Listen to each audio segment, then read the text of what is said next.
Hello everybody, welcome to the newest episode of Wake Up and Smell the Tauntaun. Tauntauns are always smelly, but just the way we like it in the morning. I am your host, John Maffio, and I hope you're enjoying this casual business attire with the Rebel cap look right now.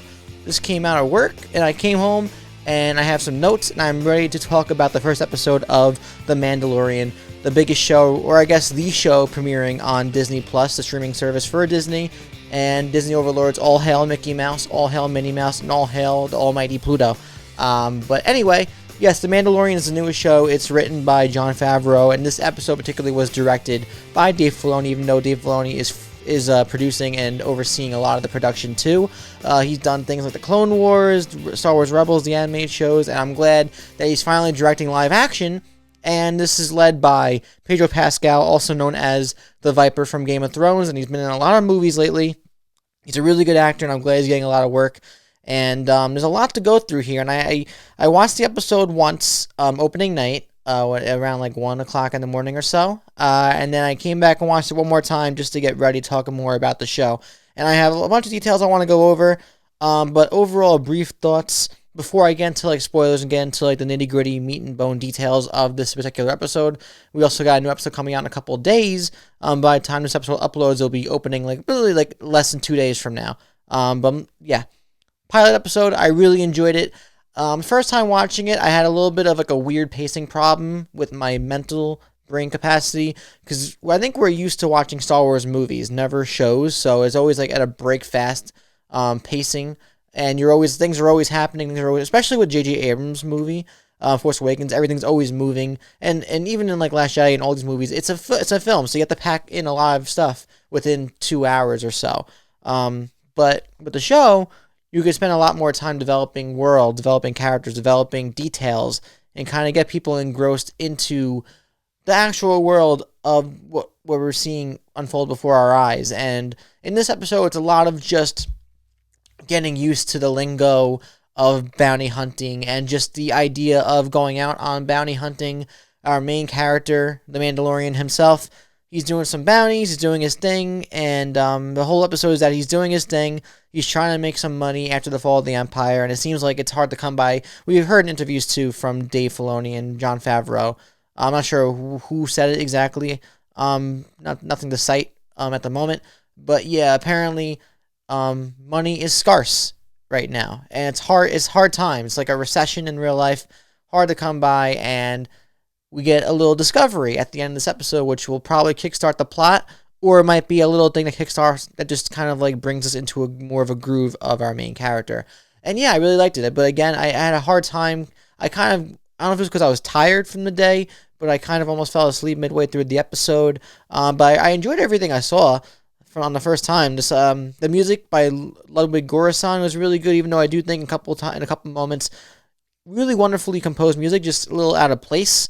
And I really like the Mandalorian as a character. So far, we really don't. We're keeping it very light on the plot. We're just kind of getting into this world. Obviously, it's like the first episode, so we're not seeing much.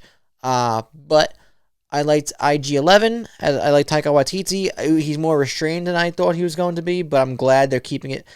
He's a droid, and droids can be a little sarcastic and have these little quirks about them, and he does, but he's not like the Taika Waititi that I thought usually you expect. And again, with him directing Jojo Rabbit and this, like, we're seeing more from him, and it's cool to see more from him doing different types of things. I really like Nick Nolte as the Ugnaught. I also... couple little tiny nitpicks I'm not a fan of, which I'll get into when I get into details. But overall, I think it's a good episode. I think it's a good way to start this season, and I'm intrigued to see more based on the ending of this episode, wondering where that's leading, if it's leading anywhere. And I'm sure it is, because they wouldn't just introduce that as a cliffhanger without it, if it wasn't dependent on whatever story they're telling for the rest of this season and going forward, since season 2 is already in the works. But I wouldn't recommend it to like non-Star Wars fans just yet. I feel like right now it seems as though it's going to be catering more towards the old school audience, people who are really engrossed in the world of Star Wars. I don't know if at any point the goal is to bring and cross market people who don't care so much about Star Wars into it and bring people in. If not, it's fine. I like getting into the nitty-gritty nerdy stuff, and there's a lot of really random nerdy stuff already in this first episode. But yeah, really good episode. Wouldn't recommend it to like non-casual fans, but I would recommend it to anybody who has any kind of curiosity in the Star Wars universe. We've broken the ice now, and I think we can finally get into details. I'm just gonna break down a bunch of things that I wrote down over the course of the entire episode, including like the actual beginning of the show before we actually get to the show, and that's the new intro, which I don't know if it's for Disney Plus, if it's like kind of like the Disney streaming service TV intro, but it's like this light reflecting over chrome images of characters that we recognize, and then cuts into a long font of Star Wars. And it's simple, it gets the point across, and I like it as its own little thing to get us the idea that we're watching a Star Wars TV show. And then we start the show, and we get into the first, we've seen the marketing for it all over the place, but it's the bar scene that takes place on this ice planet, and it really gives you like this Western vibe. Ludwig Göransson really brings in this tribal type of orchestra, and I really enjoyed it in this scene. One criticism I have of this whole little him collecting his bounty with this blue alien, is the blue alien himself. I don't know what it is. It's probably just the sarcastic cadence and tone of the actor playing this alien. It just, in the English, it just kind of came off a little bit like we're watching like some kind of sitcom in space, and it was just kind of weird. It didn't take me out of the show. It just seemed a little out of place that this dangerous alien happened to be this, or I guess maybe the point is that he was like this cowardly alien who's gotten just into some trouble, and it's like a facade. But I didn't really like that character per se, but it's a fine way of getting us introduced to the fact that this main protagonist is collecting bounties, and this is his method, his procedural method of bringing in his bounty, at least in this instance, what he came to do, and come in, be intimidating, fight some people at the bar, get the land speeder. I don't know if he expected the alien to come out of the ice, that giant walrus thing, but that was a cool little sequence too. That's really, I enjoyed the little sequence in the bar. The CGI was a little weird with the first land speeder, although I did really like the shot afterwards where we get that little New Hope camera pan of the actor Brian from Big Bang Theory, and he's been in a lot of things, of them traveling back to his ship, the Razor Crest, which visually looks pretty cool. It's very simple and to the point. It's not a big ship, but it's big enough to get the job done, and it's shiny. It's got the engines, kind of like a plane, like the turbines on each side, and it's got the little cockpit in the front. For the lack of a better word, but it is simply the word that I would use for it, and not to literally reference Red Letter Media, but it's very cool. It's a cool ship in Star Wars, and it seems like it's going to fit the character of the Mandalorian. So as it was introduced in Empire Strikes Back, we see that captured bounties are placed in frozen carbonite, like the Han Solo moment in that movie. And we get more of that here, where this blue alien kind of stumbles upon 3 other bounties in this Mandalorian's arsenal, as he's taking them, I'm sure, to this planet afterwards to collect his reward. I like this scene. I like the way it was kind of like a Batman moment, where Mandalorian is, as we thought he was, currently in his cockpit just chilling, but obviously it was some kind of game plan for him to intimidate his bounty before throwing him in the carbonite. So the scene after that is about the Mandalorian collecting his bounty and meeting up with Carl Weathers, who is the leader of the Guild of Bounty Hunters, and he's trying to collect his reward. And this is where I bring in what I said earlier about things being tough after the fall of the Empire in Return of the Jedi, after the Battle of Endor.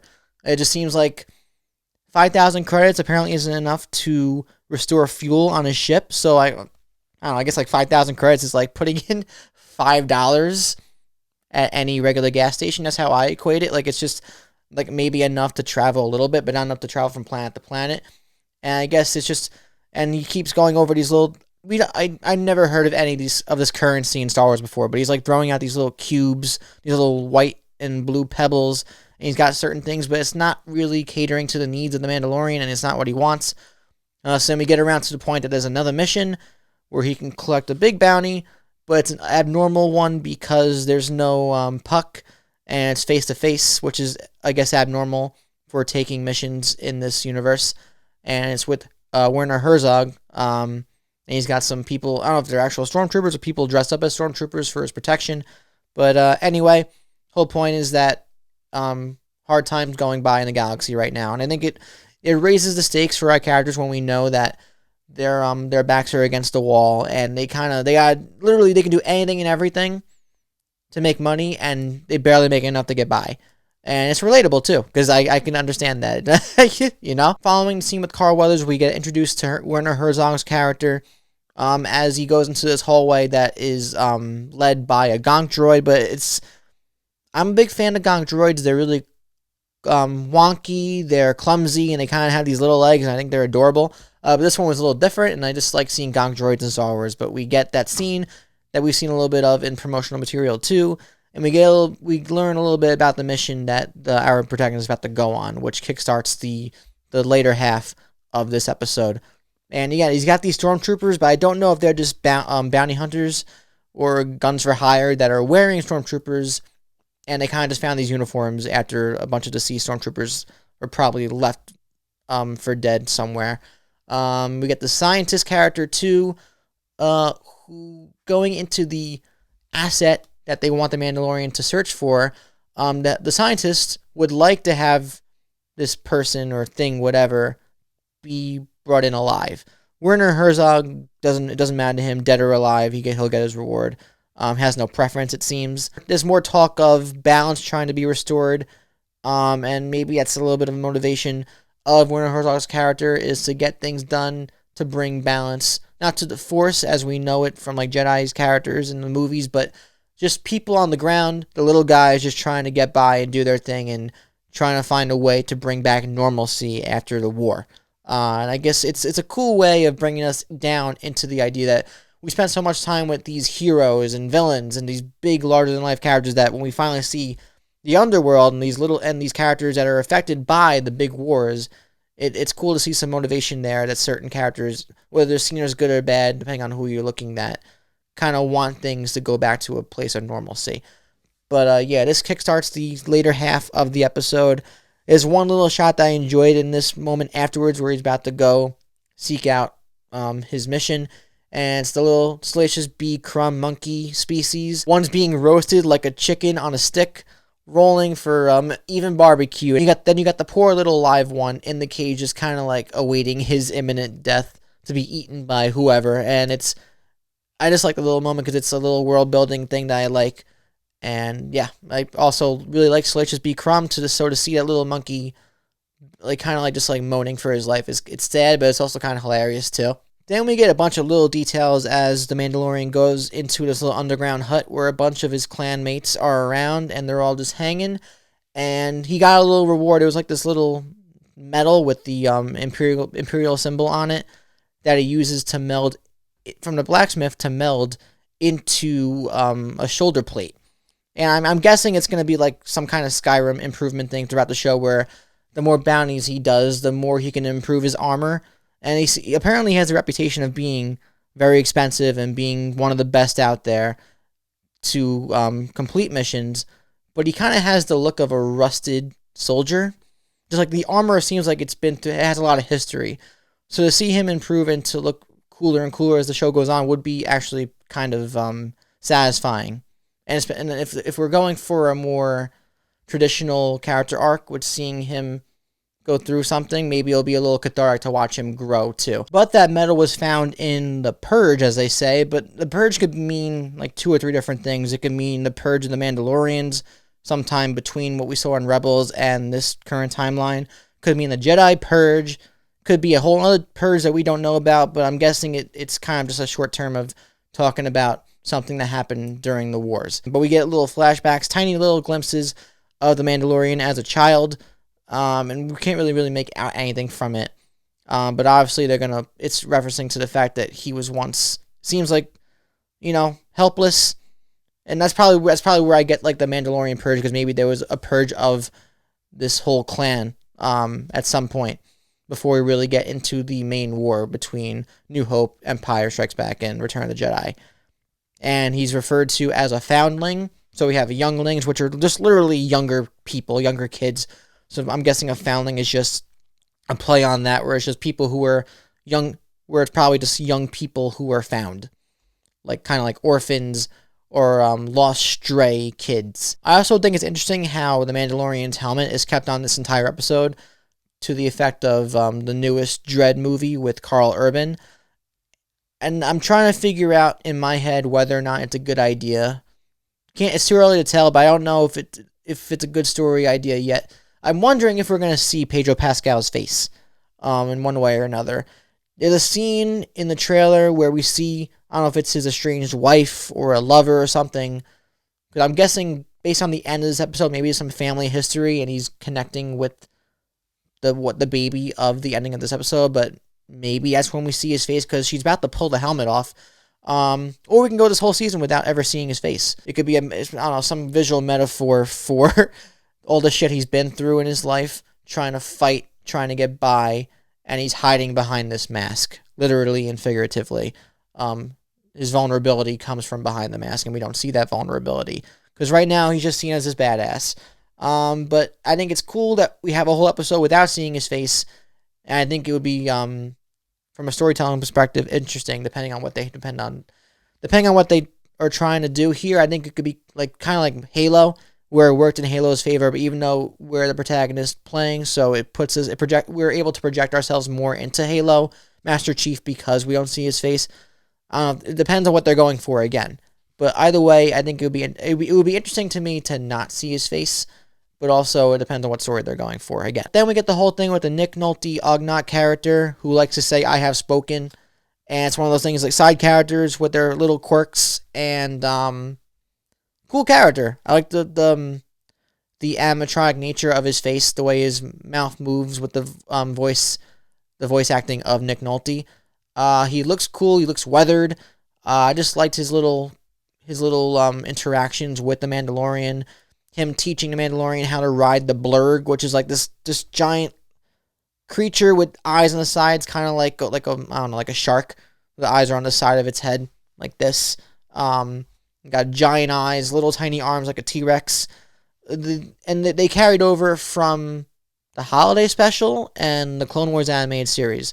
And visually, I think I like the look of this creature, and it kind of provides some silly, goofy fun watching this larger than life, supposedly badass character riding around like a doofus on this thing, trying to like hop around. Like it's cute. It was fun. I enjoyed it for the most part, but this is one of the moments where I thought the music was a little out of place. I really like the main theme that is being orchestrated for the Mandalorian from Ludwig Göransson, but I think the main theme, or whatever theme this is, didn't really fit in with him riding around in the desert with this Ugnaught character.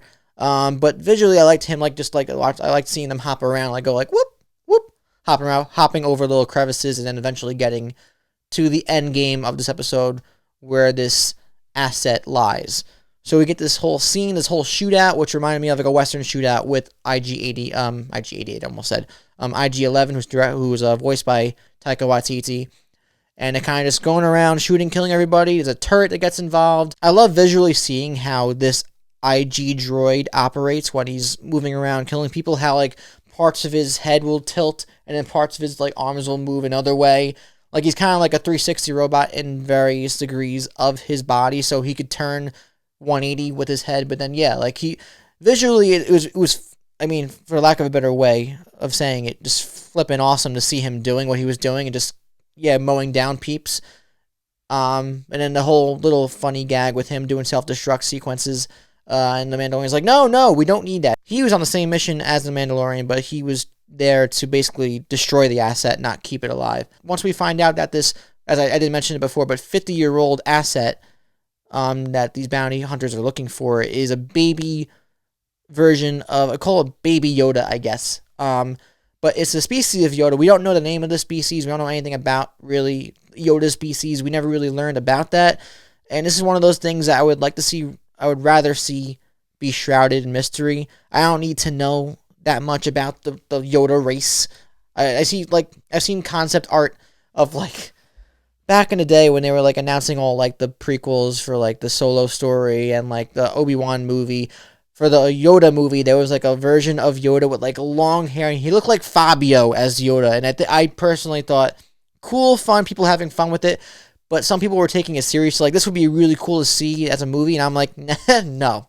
But I like this idea of introducing a baby version of this species into this show, because it throws you in a loop, because it's the last thing, I'm sure. It's one of the last things I'm sure people were expecting to see at the end of this episode, if we were even going to see what he was hunting in this episode. And here's where I get the idea that possibly that the Mandalorian's a family man, or he had some kind of trouble past with his family, because he's like, I don't know, it's like this little memorable moment where he like puts his finger out so that, or his hand out so that the baby can like grab his finger, and it's cute. And I don't know, it could just be like a cute thing of him trying to console this baby who's been locked away in this little pod for God knows how long. But I think it kind of leads. We also don't know how old the Mandalorian is, but given that it's Pedro Pascal is not young. He's not like older, but he's not young either. So he could be bought as a father who maybe lost a son, and maybe some of the Mandalorian's family got in the crossfire, and that could include one son or daughter. And maybe this woman that we see in the trailers is his wife or lover, and they had like some kind of love child.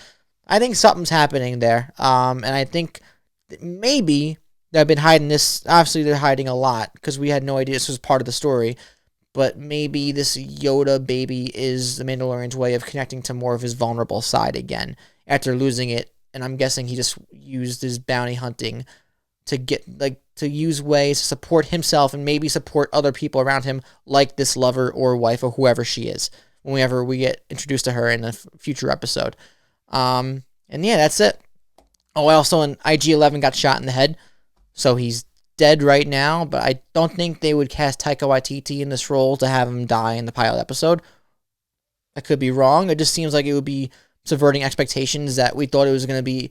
In the poster, it's the Mandalorian, Gina Carano's character, and IG-11 next to each other. It remains to be seen whether or not this Yoda baby is going to have a big impact on the story. I think it will, obviously, because it wouldn't be introduced at the end of this episode in the way it was if it was going to be like some kind of throwaway thing, kind of like, oh yeah, there's more of Yoda species out there.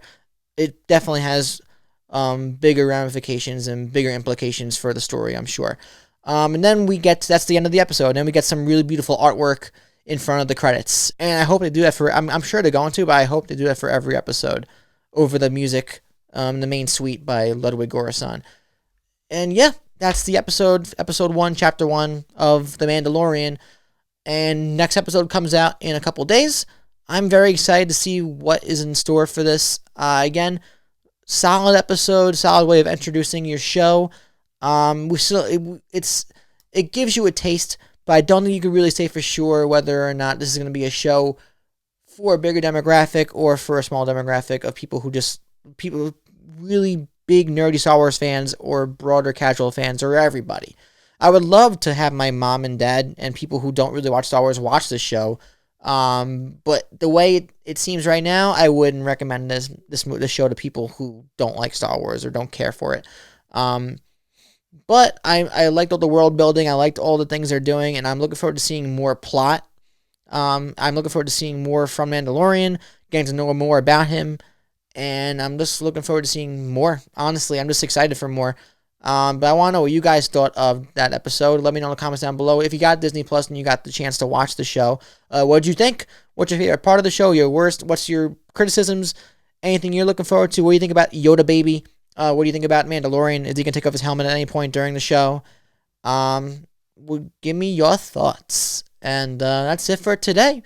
Thank you very much for sticking around for the entire show. If you did, don't forget to like this video, subscribe if you haven't already, ring the bell, comment down below, and one more thing, I'll put it down below, the link in the info box, but I finally made a Star Wars Twitter account for this show, Wake Up and Smell the Tauntaun. You can find it at Morning Tauntaun, and I'll be discussing a lot about what I watch Star Wars related, anything Star Wars related there, next to, in conjunction with my MaffmanJones Twitter account, which I've been using since 2011, holy crap. But yeah, that's it. Thank you again for watching. I'll see you guys for episode 2. And may the force be with you always. See you soon. Take care.